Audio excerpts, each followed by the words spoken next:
I was rinsing off my gardening gloves when the sharp, insistent rapping on the front door echoed through the house. Not a friendly knock. Not even an impatient one. This was the kind of knock that carried entitlement. The kind that already assumed you were in the wrong. I glanced at the clock. 7:42 a.m. Not even 8. I opened the door to find Karen from the HOA board standing on my porch. Clipboard clutched in her hand like it was a sacred text. Behind her, her electric scooter hummed quietly on the driveway. The little HOA logo sticker shining like a badge of power. She pushed her sunglasses down her nose and gave me the look. The look that says, "Prepare yourself. I've been thinking about this all night." "Good morning," I said cautiously. She didn't return the greeting. "We need to talk about your oak tree," she announced. My heart immediately tightened. "What about it?" She clicked her pen dramatically, then flipped her clipboard open. Per subsection 14b of the Neighborhood Aesthetic Standards. Excessive foliage, obstruction of street visibility, and hazard concerns are the responsibility of the homeowner. And after reviewing several complaints. Complaints? I interrupted. About a tree that's been here longer than any of us. She ignored the comment. The board has decided it must be removed. Cut down. Within 14 days. I actually laughed at first because it sounded like a joke. Our oak tree isn't just old, it's a landmark. A massive, beautiful, wide-branched giant that shades the entire front yard. Kids climb it, birds nest in it. And during summer it's the coolest spot on the block. My grandfather planted it a century ago. You can't just remove history. You can't be serious, I said. I am absolutely serious, Karen replied, tapping her pen like she wanted to punctuate her authority with each sound. It's too big. It's dropping leaves. It is disruptive. She squinted at it like the tree had personally offended her. You live 3 houses down, I said. How is it disruptive to you? I can see it from my kitchen window, she said, as if that explained everything. I stared at her. So? It bothers you aesthetically? It does not meet HOA standards, she said firmly. And the board is unanimous. That's when she handed me the violation notice, bright pink, like a parking ticket. I felt anger rising hot and fast. This tree is over 100 years old. It's not coming down. Karen stiffened. Failure to comply will result in fines and escalation. I suggest you review the guidelines. Then she turned and rode off. Her scooter whining down the street like a petulant mechanical toddler. I looked at the tree, its branches stretching proudly against the sky. No way, I thought. No way was I letting her take it. 2 days later, I found myself standing in the HOA clubhouse. A beige room filled with metal folding chairs and passive-aggressive motivational posters about community harmony. The monthly meeting had already begun. But everyone's eyes shifted to me when I walked in. Karen sat front and center at the long folding table, flanked by the other board members. She smiled when she saw me, not a friendly smile, but the kind that said, "I've been waiting." "Welcome," she chimed. "We're discussing your noncompliance issue next." "Noncompliance?" I repeated. "You gave me 48 hours to appeal. I'm here." She cleared her throat dramatically and tapped a stack of papers. "We've received additional complaints from neighbors concerned about the safety hazards of your overgrown oak." I scanned the room. The neighbors present wouldn't look at me.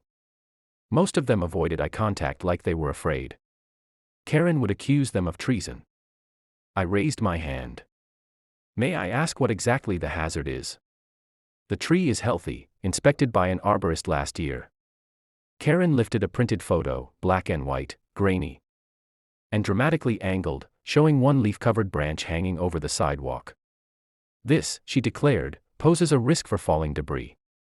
"You mean leaves?" I asked. "Because trees do that." A few people chuckled quietly, but Karen glared them into silence. She then read off a list of dramatic descriptions clearly written by her. Obstructive canopy. Overwhelming presence, visual pollution. "Hold on," I said, stepping forward. Have any of you actually stood under that tree? It isn't rotting. It isn't leaning. It isn't dangerous. It's just big. Karen folded her arms. Which is precisely the problem. Oversized vegetation is not allowed per our guidelines. I took a deep breath. Then your guidelines are outdated. Gasps. Actual gasps. You'd think I'd insulted the Constitution. Karen leaned back smugly. Well, we operate based on the rules voted on by the community. If you believe the rules are wrong, you're welcome to propose an amendment at the annual vote. 7 months from now. So my 100-year-old oak is supposed to be gone before I can even challenge the rule. That's correct. I'm not cutting it down, I said. My voice was steady, even though my pulse hammered.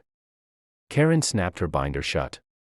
Then we will begin fining you daily until compliance is achieved. Whispers rippled through the crowd. Someone muttered, "This is ridiculous," just loud enough for me to hear. Karen looked around sharply. The issue is closed. Next item. But it wasn't closed, not for me. As I walked out of the clubhouse, a small group of neighbors followed. One of them, Mrs. Ramirez, touched my arm gently. "We don't agree with her," she whispered. "We want to help." That was the moment I realized Karen might have the board. But she didn't have the whole neighborhood. The next morning, I woke to a strange scraping noise outside. For a terrifying moment, I thought Karen had brought a contractor to chop down the tree without warning. I practically sprinted to the front yard, only to stop short when I saw Mrs. Ramirez kneeling by the trunk with a small paintbrush. She looked up, smiling. "Good morning," she said. "I'm marking the tree for the petition photos." Confused, I glanced around. 4 neighbors were gathering in the yard, Mr. Patel with his camera, the Chen twins clutching homemade signs, and even grumpy old Mr. Davenport holding a clipboard. "What petition?" I asked. "The one to protect the oak," Mrs. Ramirez said cheerfully. "We started it last night after the meeting. 51 signatures already." 51. That meant more than half the neighborhood had signed. My chest tightened with a mix of relief and disbelief. "We're not letting her do this," Mr. Patel said, adjusting his glasses. "She's overstepping again. First the garden gnome ban, then the mailbox color mandate, and now this." The Chen twins held up matching signs that read, "Save the OAK." Not Karen's ego. I couldn't help laughing. This is incredible. As the morning unfolded, more people stopped by. Some just to sign, others to offer support or share stories about the tree. Kids talked about swinging from its branches. Elderly neighbors reminisced about how it shaded the original dirt road before the subdivision even existed. Someone even produced an old black and white photo from the 1940s, showing my grandfather next to the sapling.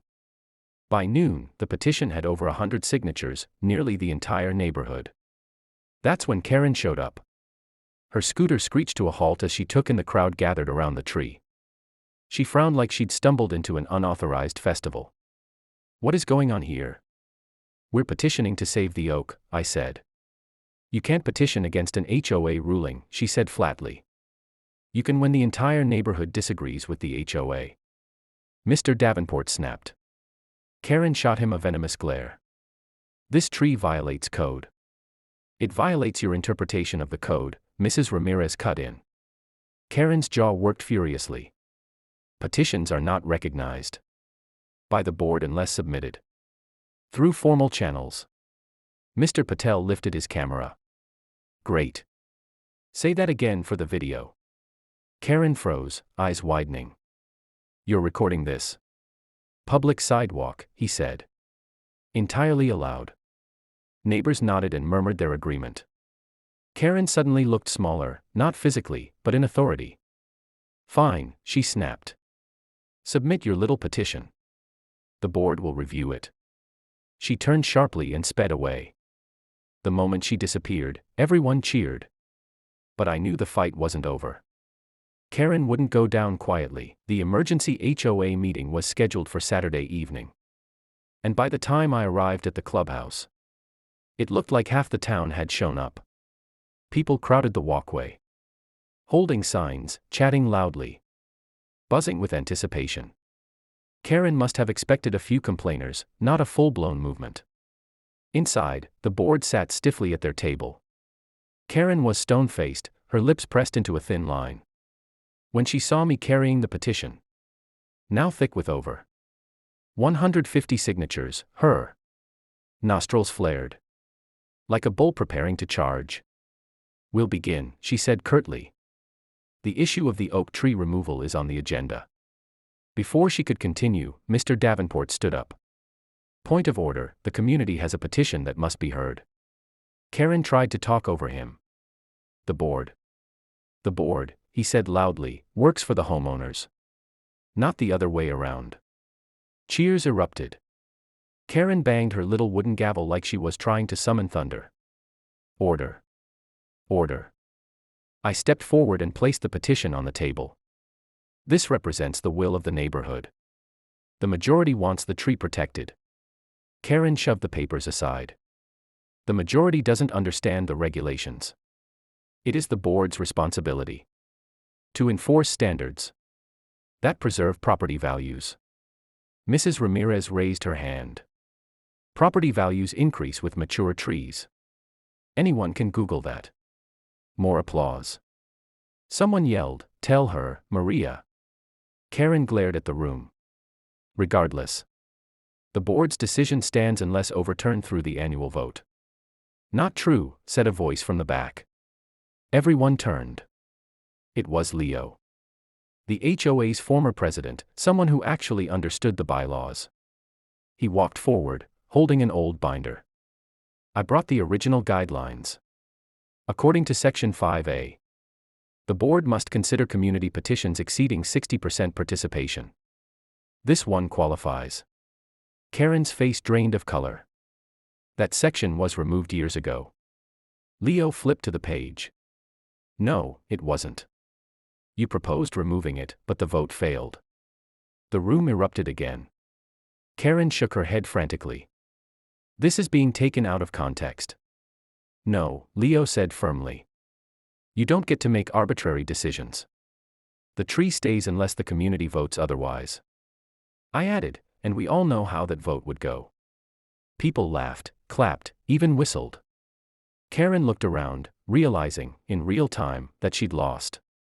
Not just the argument, but her grip on the neighborhood. Finally, the board members whispered among themselves. Then the treasurer cleared his throat. "We vote to rescind the removal order." The room exploded into cheers. Karen slumped back, defeated. Outside, neighbors gathered around the oak, celebrating beneath its massive branches. Someone brought lemonade, kids swung from the rope. Swing, the evening sun filtered through the leaves like golden confetti. The 100-year-old tree stood tall, victorious, and Karen. She drove past slowly, glaring out her window, but for once, she said nothing.